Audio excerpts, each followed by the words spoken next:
Thank you, Jason, for doing the recording.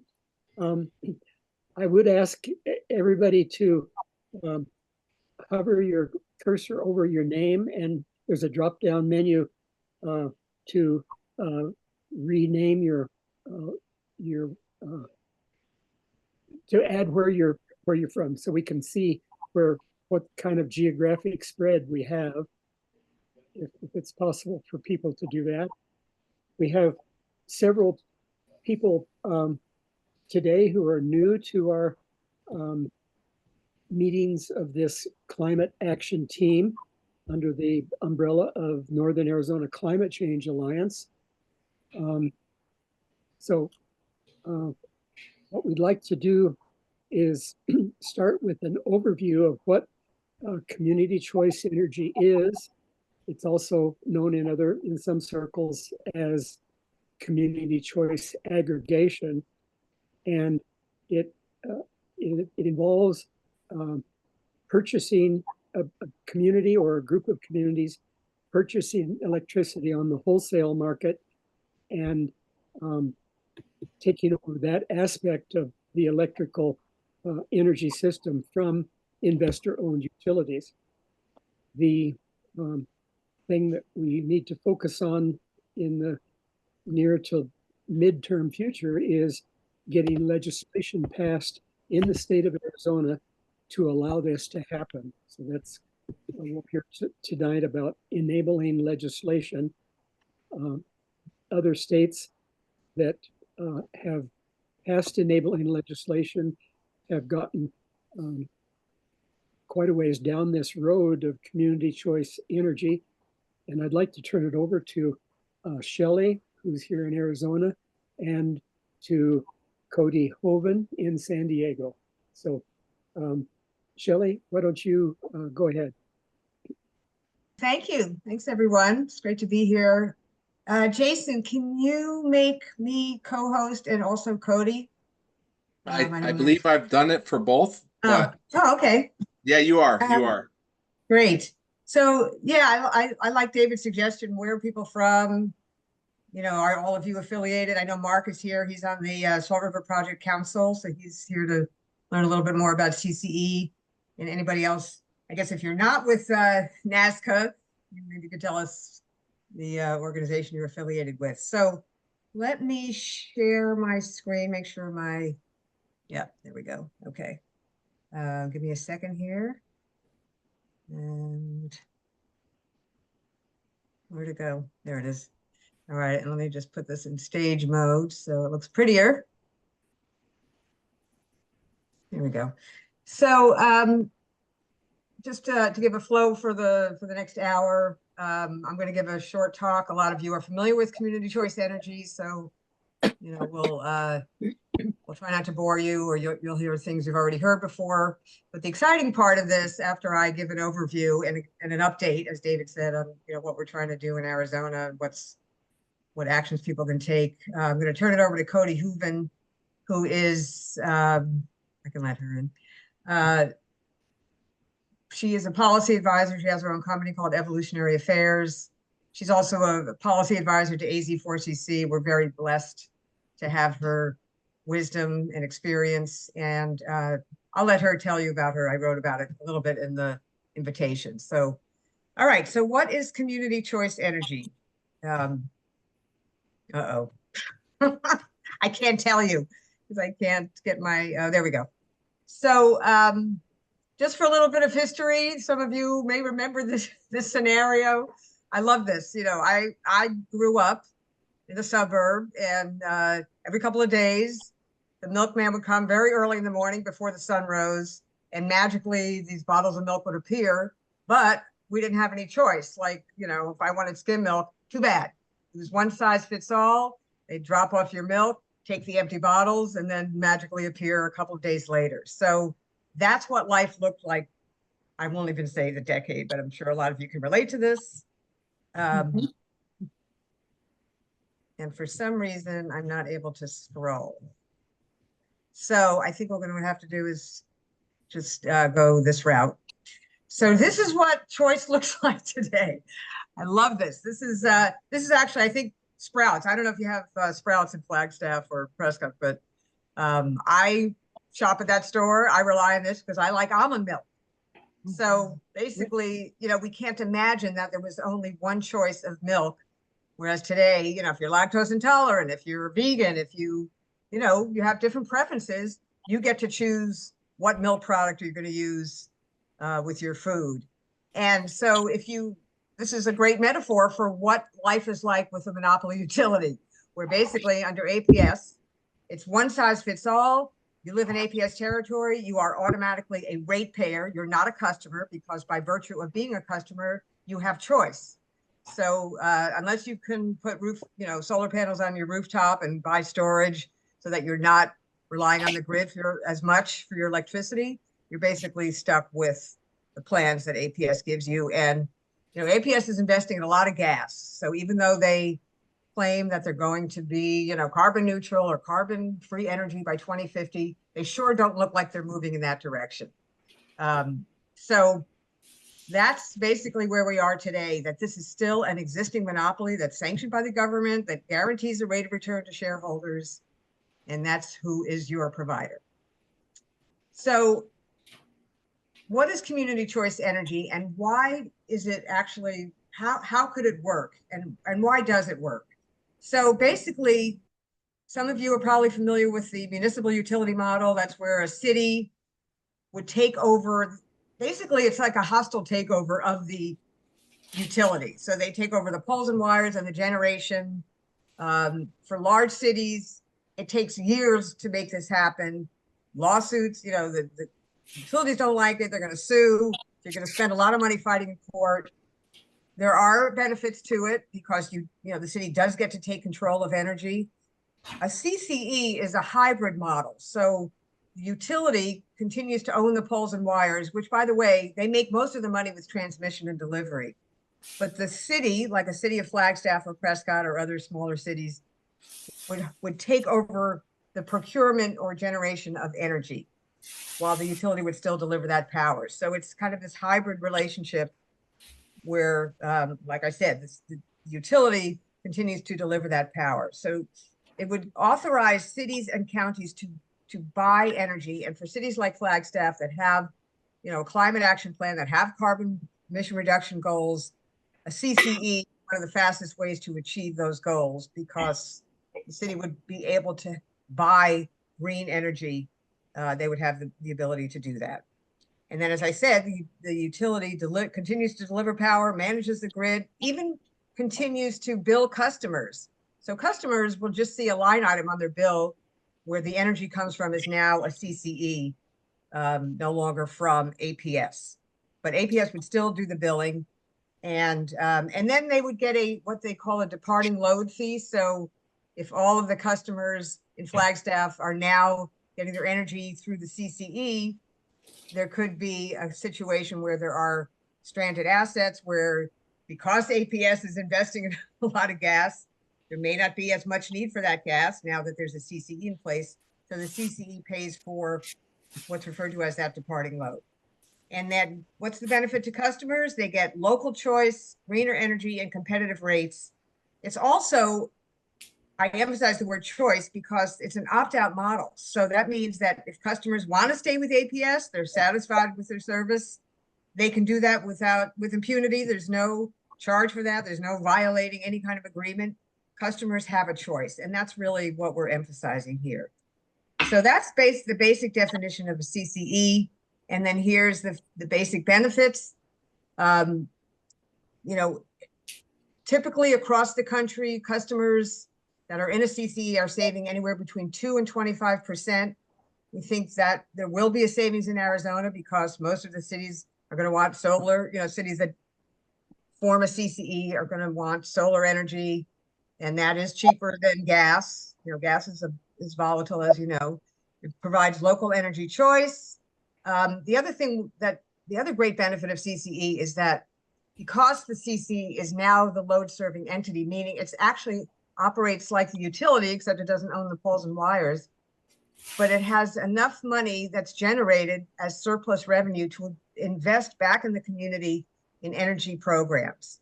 And that's a big selling point for us, that it's not just about lowering rates. It's not just about discounts. It's also about the community owning energy and energy programs. And then, of course, because of this, the choices the cities are making that that the community wants, there's going to be an increase in renewable energy. So those are the four main benefits. And then additionally, I just mentioned there's a savings of about 2 to 25% on electricity.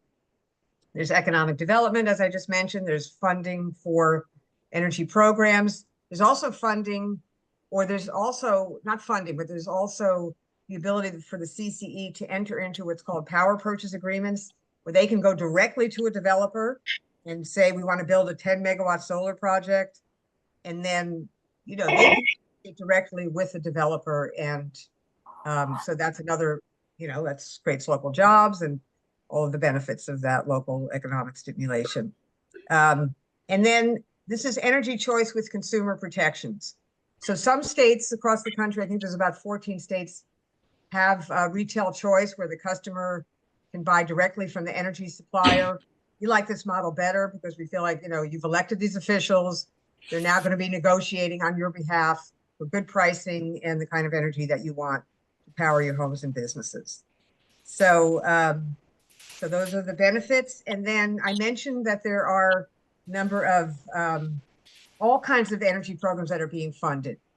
And this is just a quick snapshot.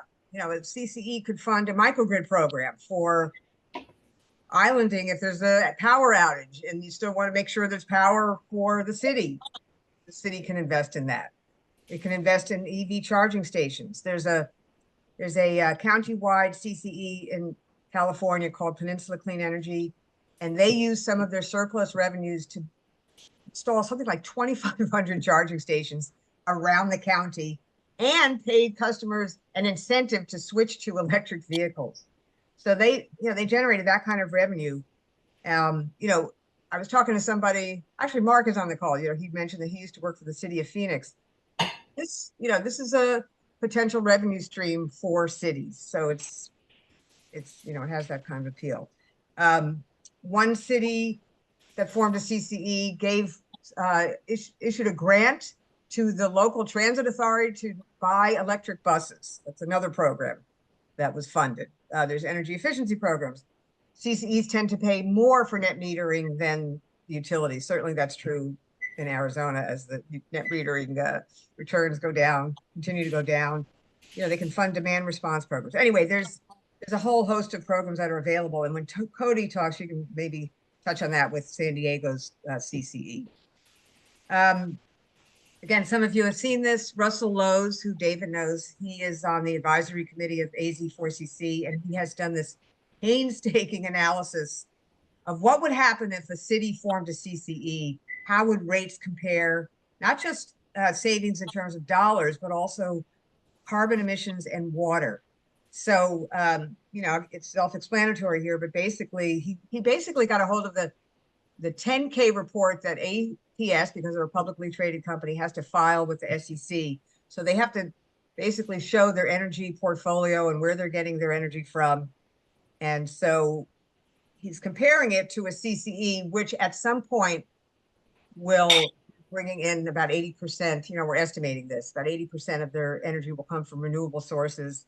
There are CCEs that are basically on track to be delivering 100% renewable energy rate plans to their customers. So anyway, I'll just, you can just take a look at that for yourself. I don't need to read all the numbers, but I think what's of particular importance is the water column, since we are, basically in a drought. What is it? The biggest drought since in 1,200 years. And, that doesn't show, there's no signs that that's changing. So nobody really thinks about what is the water, what does it take to power a gas plant, a nuclear power plant? These plants require a lot of water. So whereas solar and wind require little to no water. So that's something, that also needs to be considered.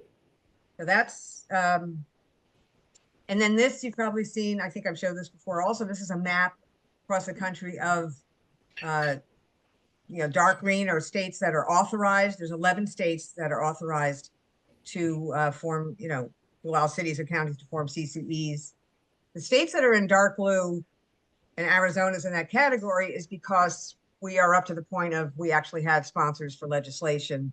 So we're beyond the stage of, oh, this sounds interesting, to, taking action to actually enable it in our states. So Michigan, Colorado, New Mexico, and Arizona. And then the 2 states that have the stripes have passed legislation but have not yet formed a CCE. So that's what it looks like across the country. And so now just a quick shift to, all right, so what is AZ4CC doing? So what we are doing is we are creating a coalition of advocacy for CCE, because we believe that when the time comes and we are, legislation is actually being considered, like it gets a hearing in a committee, and then it goes to, the floor, and it goes through the whole process of passing. We want cities and counties to be ready to go. So rather than wait till we get legislation, which, by the way, is what they did in Colorado, and so it didn't pass yet because, the legislators didn't see the demand. So we're working on this on the back end to make sure that when the time comes, legislators say, oh, I see, my constituents want this. So anyway, we briefed about 14 cities. There's probably about half a dozen cities, I'll show them in the next slide, that are on what I call a continuum of interest, from this sounds interesting, tell me more, I'd like to get more educated, all the way to Tucson, which I just found out yesterday picked a vendor that is now going to study CCE and municipal power. So that is actually moving along. So they're getting ready to, when the time comes, that they can make that kind of a choice. Of course, grassroots like NAZCCA, the Greater Tucson Climate Coalition, the Sierra Club. I'll show you some of the names, the next one. But I just wanted you to see, this is kind of a snapshot of who are the stakeholders that we are trying to bring together.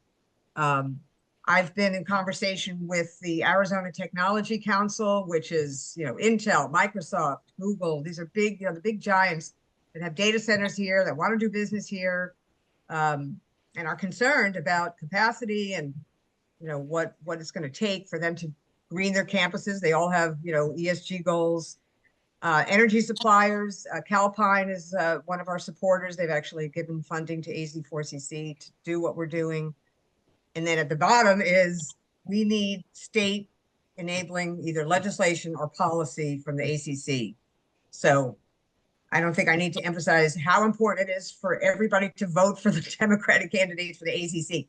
Even if you don't think they're, knowledgeable enough, strong enough, whatever your opinion, we need to shift the power on that commission, because otherwise this is going to be difficult.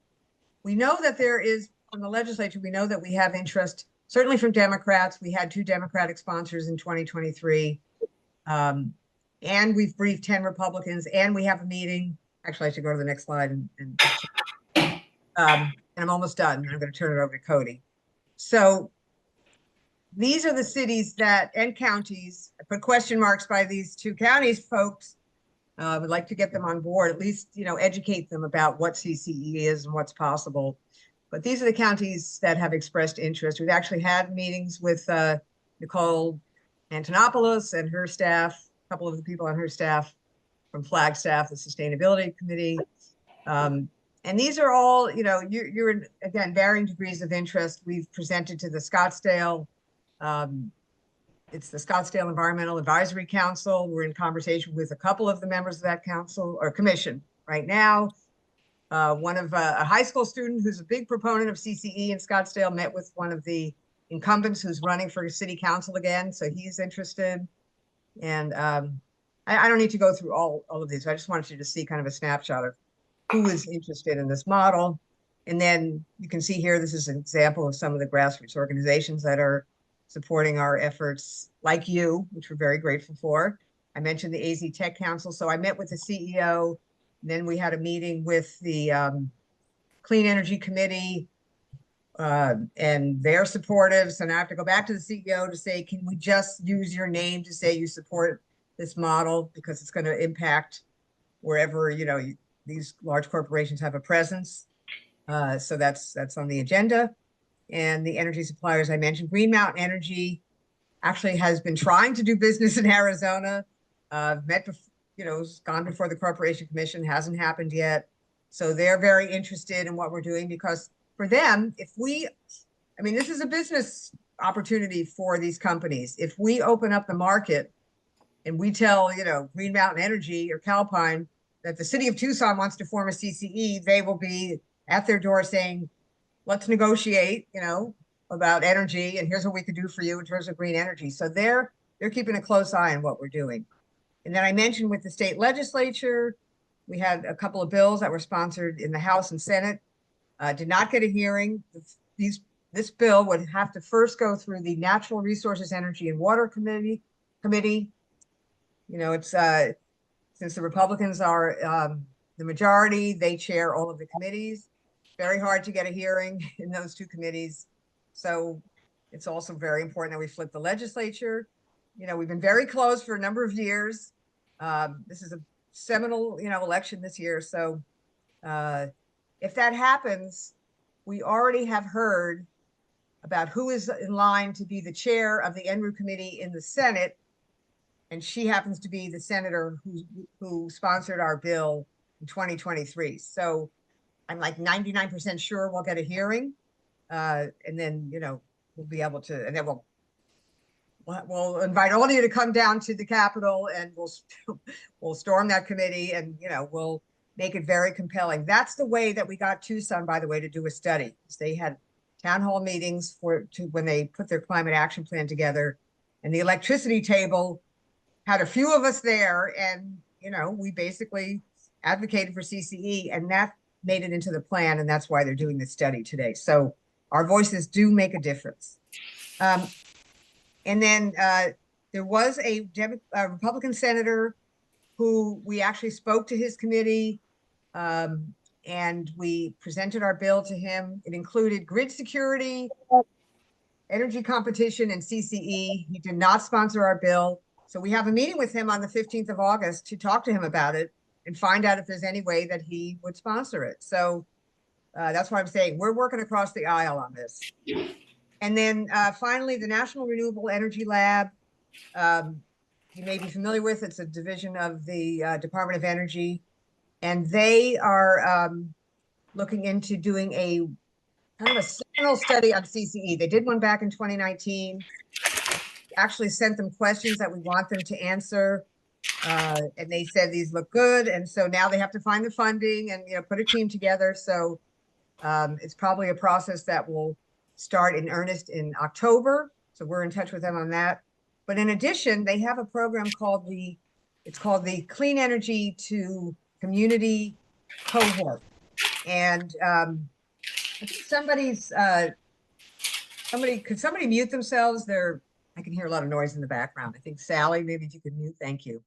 Anyway, the energy programs manager of Pima County has proposed to the CCE department director, C2C department director, that he wants to do a study that would look at the current model, which is the monopoly utility model, where the utility owns everything, the municipal model where the city now owns everything, or the C2C model where the city owns only generation. And it looks promising. And what I'm thinking is, he's working on a proposal. He's getting all the I's and T's dotted and crossed in Pima County, all the people he needs to talk to get approval.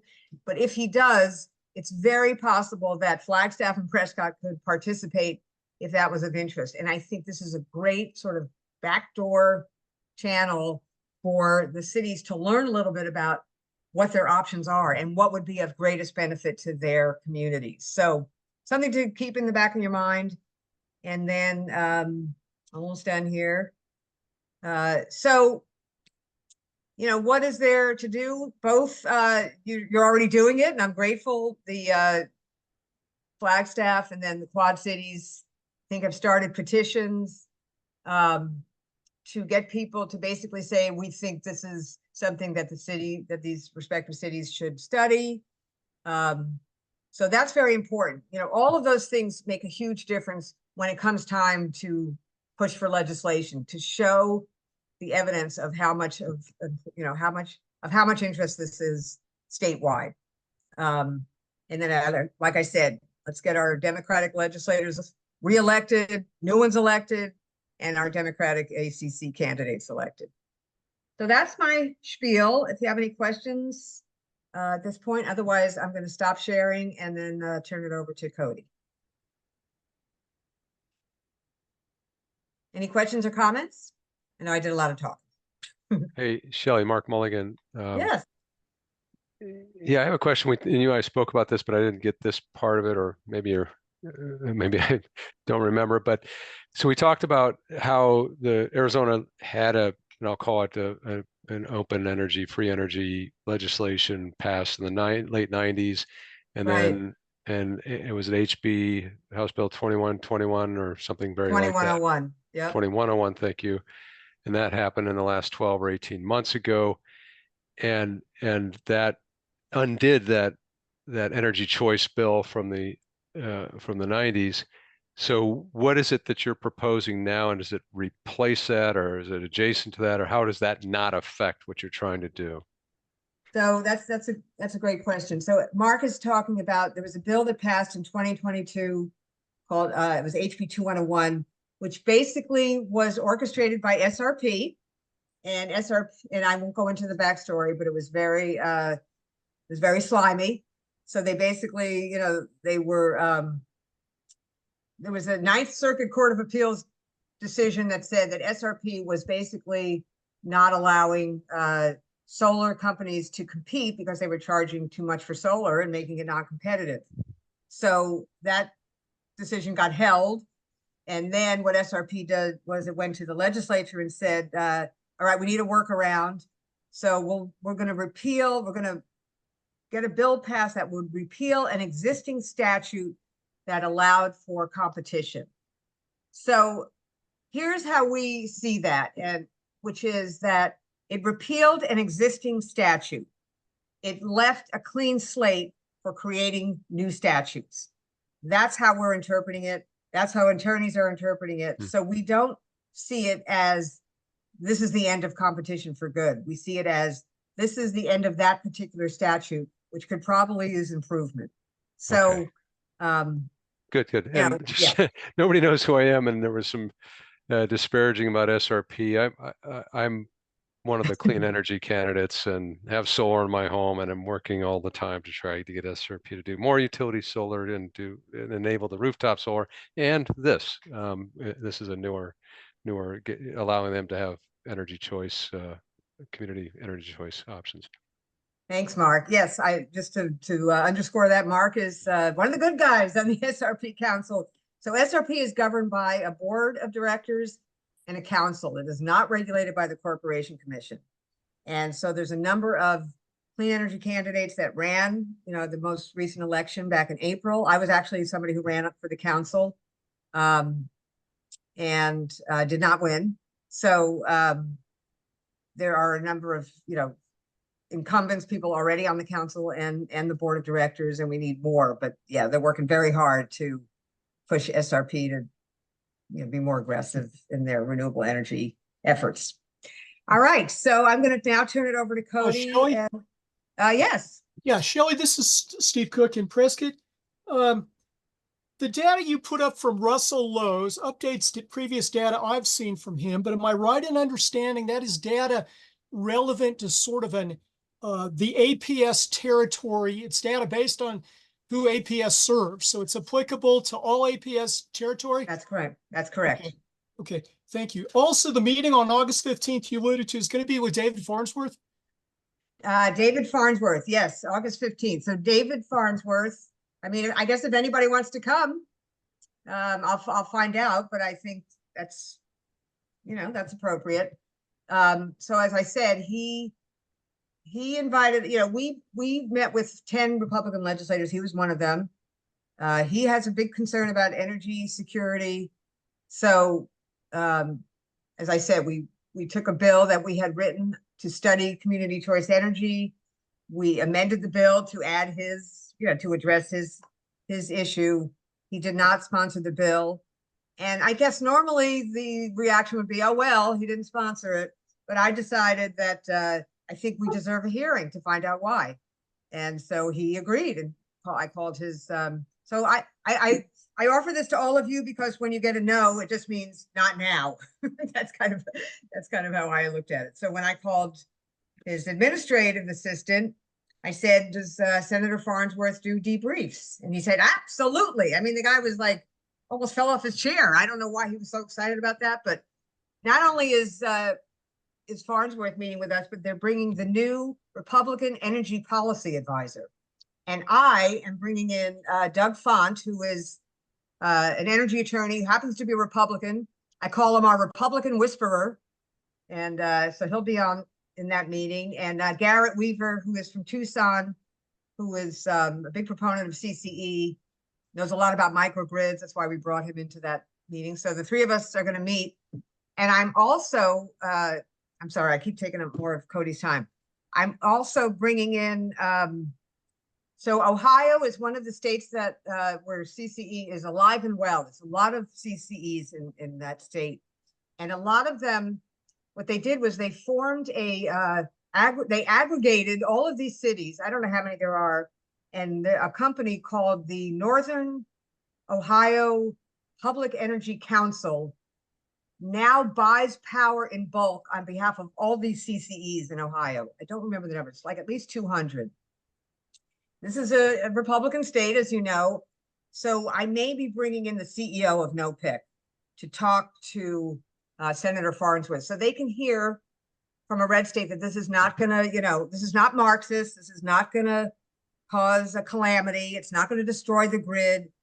All of the things that some of our friends across the aisle will say. So, so that's, we're trying to be very strategic about this. And so I want to turn it over to Cody. Let's have Cody go. And then if you have other questions, please feel free to ask. Thank you, Shelly. And hi, everybody. I think that was great. So I'm happy that you took more time. I will try to be quick. I wanted to give you, for the invitation, a little bit of a case study from San Diego. So I'm going to also share my screen. Give me 1 second.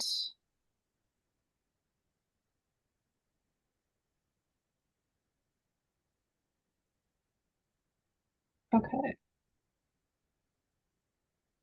Can you all see this? Yeah, yes. Yes. Okay.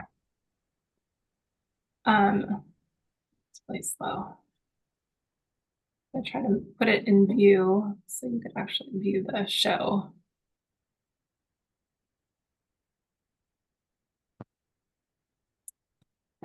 So I'll walk and it's loading on my end. But here's who I am. My name is Cody. I do have my own business now, as Shelly was saying. I'm with Evolution Affairs, and we formed to really help cities and counties across the country do really big things in energy and climate and sustainability and other social justice areas.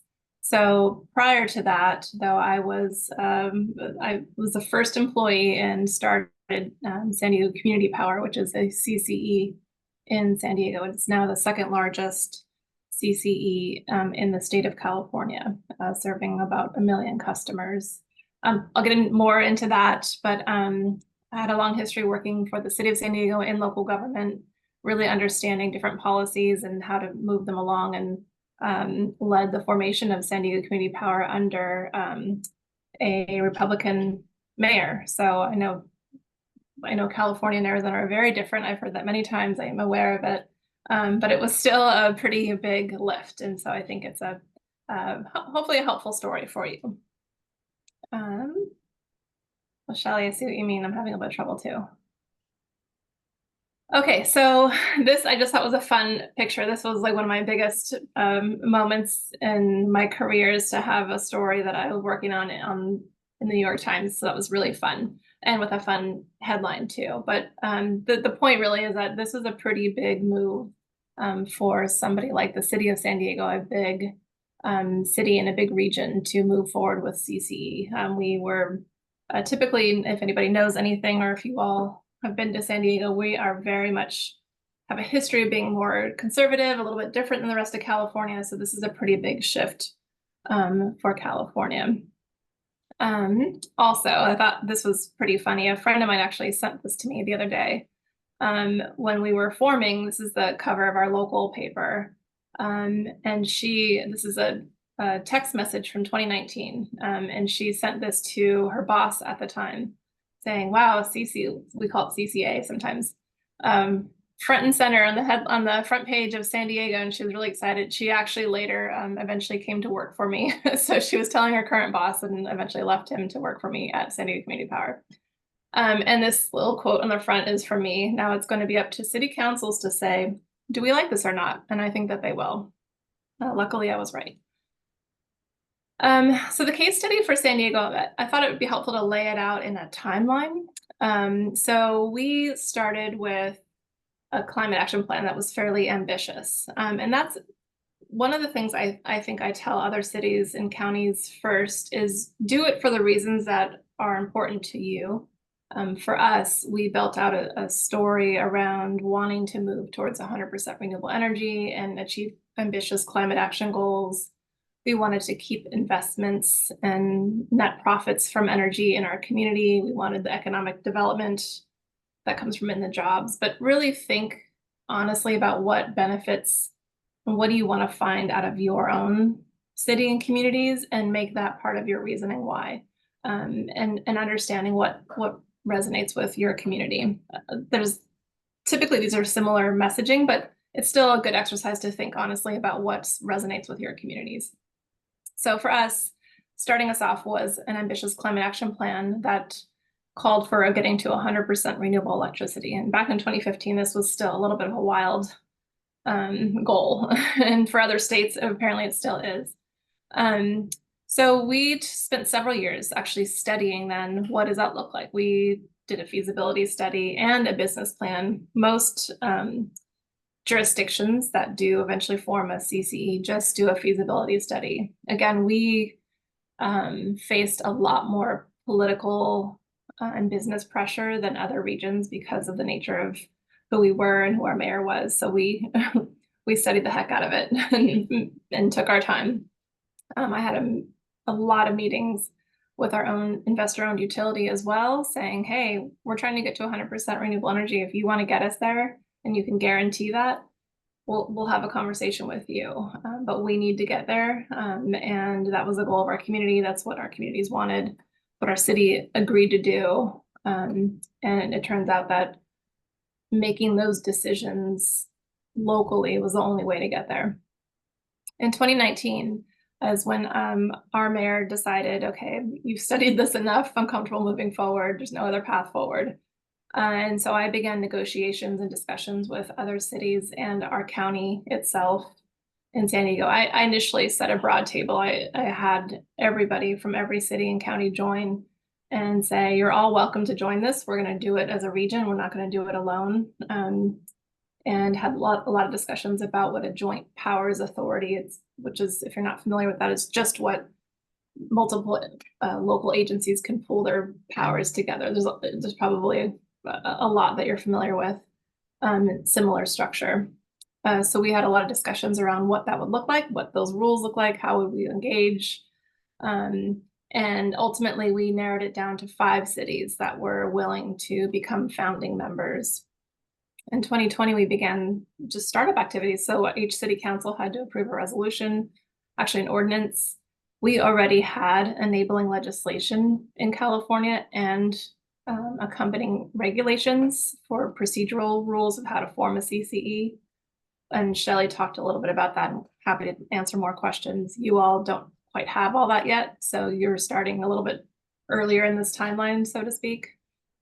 We then moved forward with startup activities. Once our 5 cities agreed to form, we dove right in, and I was still working in the city at the time, looking for financing for our startup, hiring consultants, and eventually staffing. Started all of our operational work, power planning. So I hired consultants who would help me procure power in the market and make sure that it can flow through where it needed to go, started to track and engage in our regulatory proceedings and begin the early filings we needed, and started procurement of power for our early launch. A year later in 2021, we actually launched. And I won't go too far in the nuts and bolts of running a CCA, or CCE, but we phased in our customers. We actually started with just our municipal government accounts, so that we can kind of test out and work out the kinks and of our data flow, of our billing, of all those things on ourselves, essentially, before we started to roll out to customers. And then as soon as we started enrolling customers and serving them, our rates were lower than our investor-owned utility. Other cities started to realize they missed the boat, and we quickly added 2 more cities within a year. City and the county itself. So effectively serving half of all of San Diego County customers or residents and businesses within a year of launch. In 2022, which was our first full year of operations, we already had $56 million in excess revenue. So it's a not-for-profit company. We're not a corporation. We don't have shareholders where profits flow to. So in a government, quasi-government or not-for-profit setting, you have excess revenue and you invest that back into the community. By 2024, they're now at 419 million in cumulative reserves and 300 million. They're seeking now an additional funding from the state because of the agency that they are for public programs. So you could see the benefits. These are very big numbers, but these are well documented, and it's a common story across California. These are big dollars that are flowing, either staying in the communities or flowing back to the communities that weren't previously. And then of course is the fun, more tangible things to people.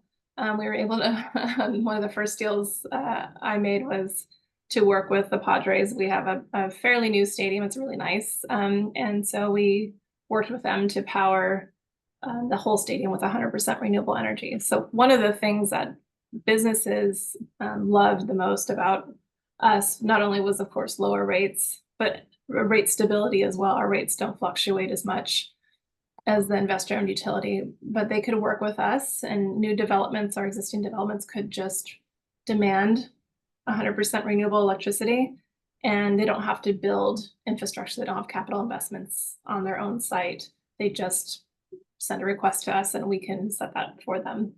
So that's been a huge benefit to our commercial industrial sectors here. So Illumina, if you don't know who they are, they actually the first company to sequence the genome. So pretty cool partner. This is a little bit of nuts and bolts, but I get asked this question a lot. So I thought I'd just give you at least a sense of what this is. I think this becomes, people get really afraid of these numbers if they don't know what they are. So again, keeping in mind that this was for San Diego, it really is scale. Some of these prices and costs scale depending on size. But for San Diego size, there's kind of 3 tranches of funding that are necessary. The first one, I don't know if you can see my mouse, but it's this pre-work. So you're doing your feasibility study, you're looking at what kind of structure you'd set up. You're starting the early stages of legislative and regulatory engagement.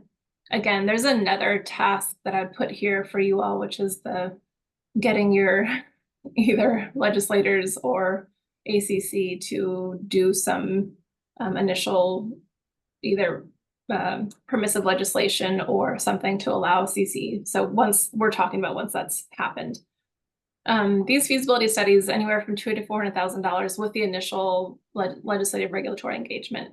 That's on the high end, I would say.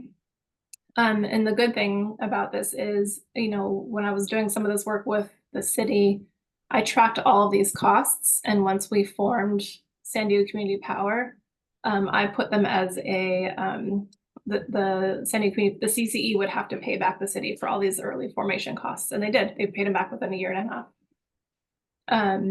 And then the next tranche is these startup activities. So now you are starting to staff up. You're starting to bring on consultants, everything from marketing to regulatory consultants to just general counsel and power people who are going to buy power for you. So that's an early startup activity. That's $2 to $4 million, I would say, and that's what we spent. We spent probably about $3.5 million. That comes from a loan. And what I did was issue a request for proposals to banks to say, we're starting up a CCE.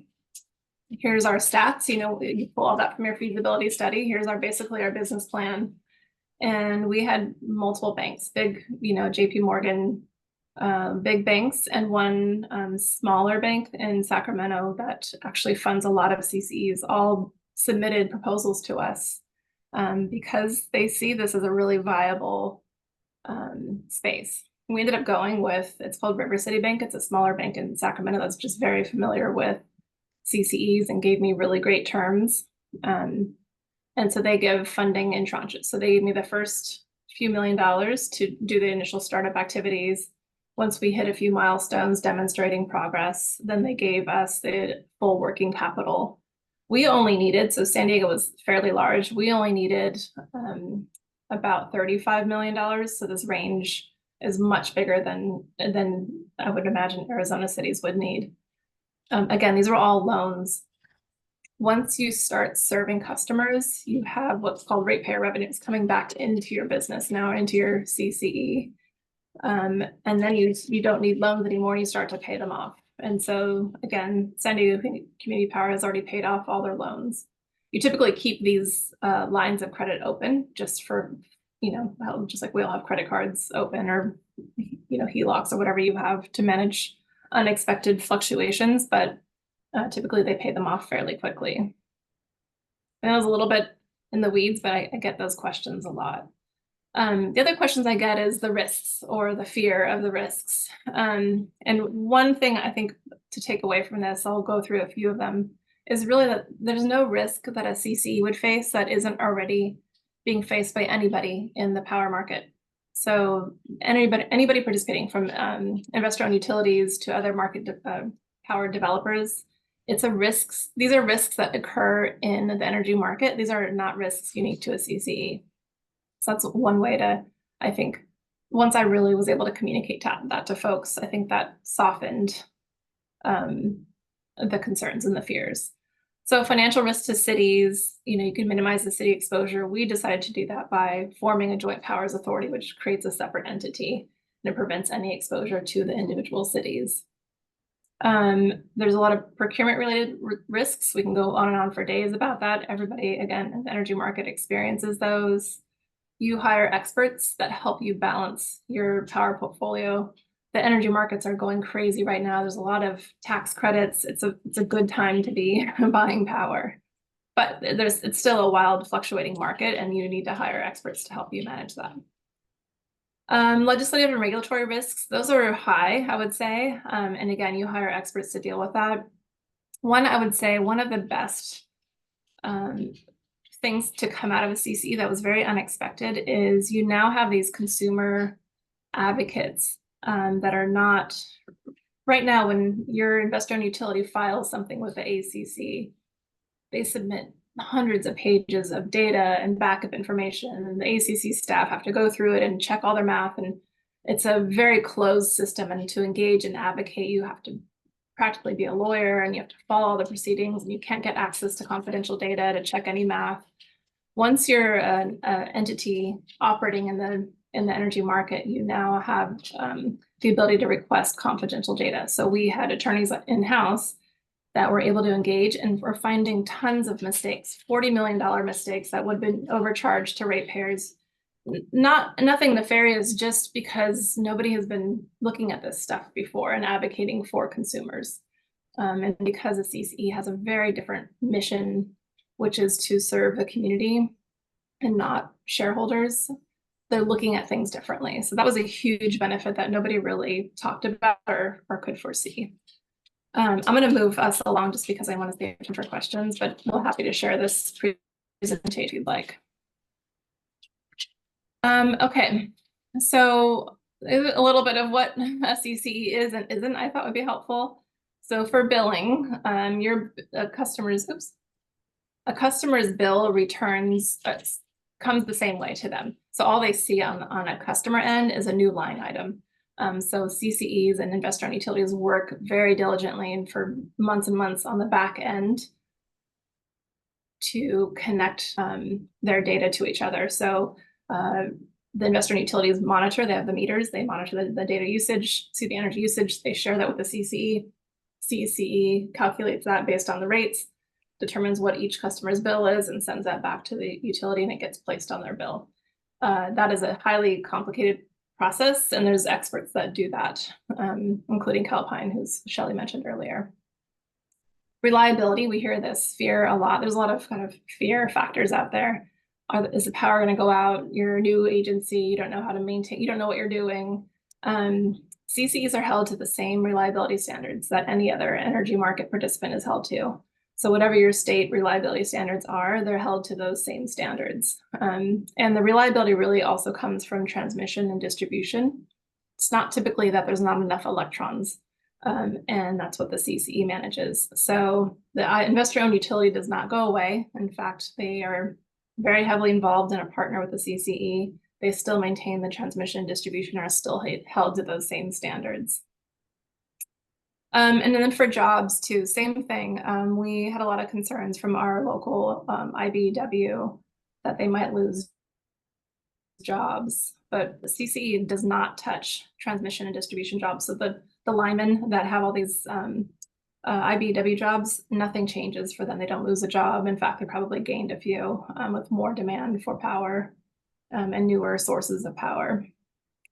And then rate setting. Now, this is the change. Rate setting is now set by the CCE. It's not set in some ACC hearing room that's really hard to get to behind closed doors or in a boardroom of an investor-owned utility. It is done out in the open at a local level. And then customer programs, I'm going to skip this for now because Shelly talked about them, but happy again to answer questions. And then this, you don't need to be able to read all this. Again, I'm happy to share it around, but this just shows that there is tons of power being built in California because of increased demand. And these are all new build. And what that means is more jobs, new fresh power supply, new economic benefits, revenue for all this. So all this money is staying now in the California economy instead of being sent out to wherever we buy fossil fuels from. So it's a lot of power that has been in demand, and there's a lot of union jobs here and a lot of good work for people. And then I just threw this one in. I was trying to think of other, similar states. New Hampshire just lost, I'm totally changing from San Diego, just launched a CCE last year. And the only thing I want to point out here is this blue line across the top is their investor-owned utility rates. And these are all the New Hampshire rates. Electricity rates for their customers for the CCE that launched there. And this just launched in 2023. So tons of data from around the different states that are operating CCEs that are not all California that you could look for. And then I'll leave you just with this, that I talked a little bit about this, but determining your reasons for why. All the structure and the detail can be discussed and studied, but the first step is really getting either legislation or regulatory parameters in place. And that comes from what Shelly talked about, is showing that that's important to your elected officials, constituents, and then determining your reasons why. I'll leave you with a bunch of resources. I won't talk about these, but there's plenty, and that's all I have. Happy to take questions if we have time still. Thank you very much. I have a question. David, I think David. I'm sorry. I think David had his hand up. Oh yeah, I see David's hand. Hi, Cody. As the CCA in San Diego rolled out over the last couple of years, did you have to pay the investor-owned utility any stranded asset fees to exit their service? Yes, so that's a great question. I didn't go into those details, but there's stranded assets. It has a really wonky name here, but really what we worked really hard to convey is that those are above market costs. So when a utility procured power on behalf of its customers, let's say they signed a contract 10 years ago, cost of, especially renewables, but cost of power has typically come down in a lot of ways. So what they can sell that power for, because it's a commodity, they can, when their load leaves, they have extra power that they need to sell back into the market because they no longer need it. The difference between what they paid and what they can sell it for, that's the departing load or the stranded assets cost. Customers pay that directly. The CCE doesn't pay that. Customers are responsible for paying that. Those above market costs, their remaining customers also are paying those. Like the customers that are staying with them are paying those above market costs. So it's not a different additional cost that CCE customers are paying. It's just broken out differently. And I think that's a really important point to understand. It's a really wonky point to get into. But even with paying that, because the costs of clean power have come down so much from when these utilities were signing contracts, the costs were still lower. Thank you. Thank you for asking that. Beverly, was that you? Somebody else was trying to ask a question. Oh, that was me. I was wondering, I never thought to ask, I have rooftop solar. So would my rate be better with a CCE than with the company, the typical company? Yeah, so that's up to your CCE to decide once they're formed. I can tell you, I think pretty much every CCE that I'm familiar with has a better rate than the investor-owned utility. So that whenever you're generating excess power and you sell it back to the grid, you're always getting pennies on the dollar. The CCEs are typically offering a better rate for you when you sell back your extra power. Thank you. That helps. Mark, I think Mark is a. Hi. Well, I'm incredibly impressed. So, yeah, just amazing work. Couple of, if you know them or not, I mean, you get your handle on the business clearly. The techie questions, that we hear, and whether it's my local, not community-based not-for-profit that's called Salt River Project, or it's Wall Street Journal, what we hear continuously is a drumbeat from the utilities. Hey, we're growing, and the clean energy isn't fixed, firm, and callable and reliable, and that's going to be a problem. And oh, by the way, it costs more. I think you've got really good data how it doesn't cost more. But then, is there, how are the energy suppliers? Are they Green Mountain and Calpine for you primarily? Is that what I saw? No, what did I? Calpine does back office billing and data management. There's a lot of suppliers out there, so. Okay. When you launch a CCE, you are buying power, and you want, just like your retirement accounts and whatever you may have, you want a balanced portfolio of different sources. Yeah. So there's wind, there's solar, there's batteries, and there is still, in the portfolios that are maybe 50–55% renewable, there's obviously some fossil fuels in there. There's natural gas typically in California. And then over time, their goal is to ratchet that up and have it only be renewable as they build out more battery storage. To your point about stability, or they call it base load, right? Where you have the steady on power that you need all the time. That comes from base load. And right now, a lot of that's coming from fossil fuels, but we're building out rapidly a lot more battery storage, and that price is coming down pretty quickly as well. But it will take a few years to get there. So when you say we, your energy suppliers, and it's a whole bunch of them, do you, at your level, going through your CCE, do you, because I saw the graph and hey, I can choose 100% or whatever of the clean energy. Do you as a whole say, hey, we're delivering 30% renewables, or do you have that information? Is on your website? I'd be very interested in that. Yeah, actually, and I could pull that. Let me write that down. I could pull that up and send that around. Right now, and again, I've left there to start my own business and help others do this. But when I left, and I could check their latest numbers, we were at about 55% renewable, and then the rest was natural gas. And then a slice of our customers had opted up to 100% renewable. So then they we'd buy enough for them to have 100% renewable. Yeah, again, very impressive. Thank you. Yeah, thank you. Let's see. I can't tell Greg and Stephen who's up first, so jump on in, whoever wants to. I was just wondering, could you contrast for me this mechanism with renewable energy certificates or RECs? Yeah, so what RECs are, it's if I could explain this simply, two pieces of power. When you buy power, you're buying the electrons themselves and then the attributes of that power, whether it's green or not. And the RECs are for green power. So some states and some areas allow those to be split. So you could buy the power here and send the power here, and somebody else could buy the credits. It's all on paper trading, right? You're getting, if you needed 100 credits to offset something you're doing, you could buy credits on the market, and somebody else could buy the electrons because they just need power, electricity. The way we set it up, because we had pressure from our community and our workforce, they didn't want them to be unbundled. So we prohibited ourselves from buying what's called unbundled RECs when you separate those two things. So all the power that we bought, we also kept the attributes, which means that we're not, the benefits of clean power isn't going to be, sent off to another state, and then we'd only just have the electrons. We wanted to have all that together and increase the jobs and have more local power and those types of things. But that is a choice that you can make.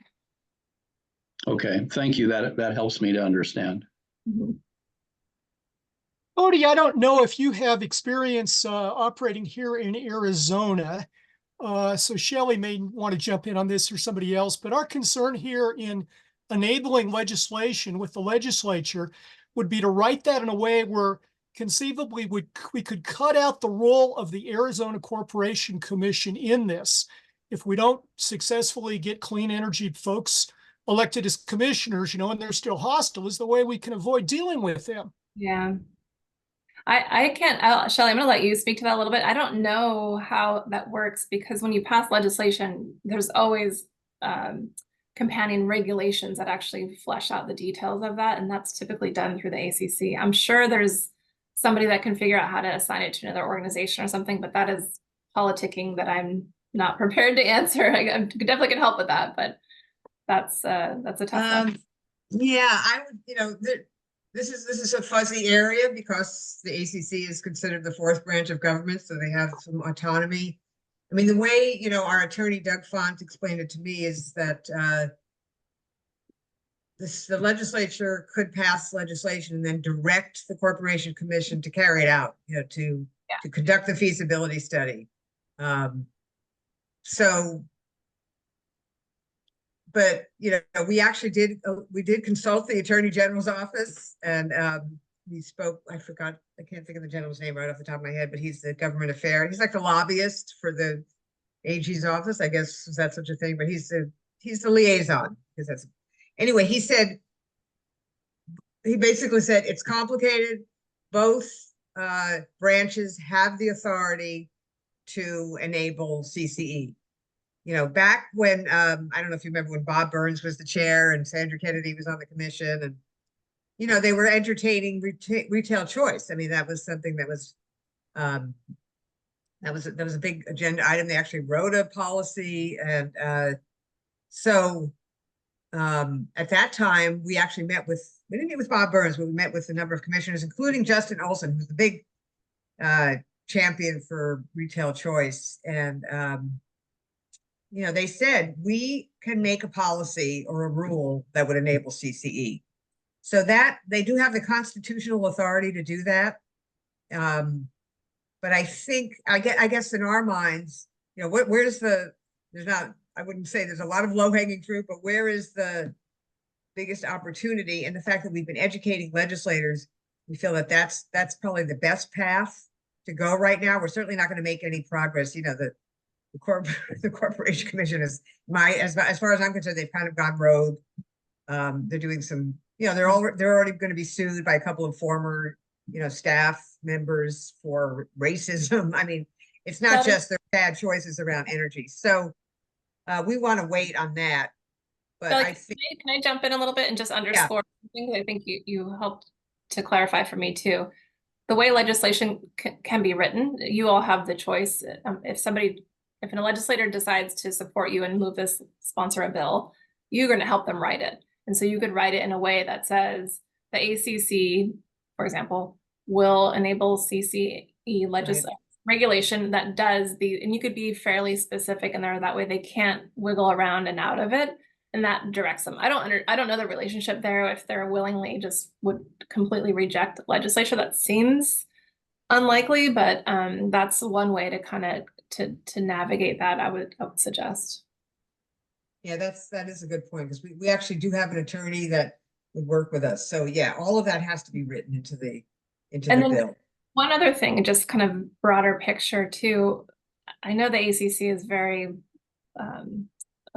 resistant, but Arizona is leaving so much money on the table by not even considering this and studying this. And I think that is such a message that resonates with your legislators who see themselves as more conservative or not, they see this as some sort of more democratic or lefty thing. That to me, it's about economics and leaving money on the table, and the energy sector is just so solid right now. And for Arizona just to be avoiding that market is crazy. It's just crazy. Thank you, Cody. And on that very positive note, I want to thank everyone for joining us tonight, especially Cody from San Diego, Shelly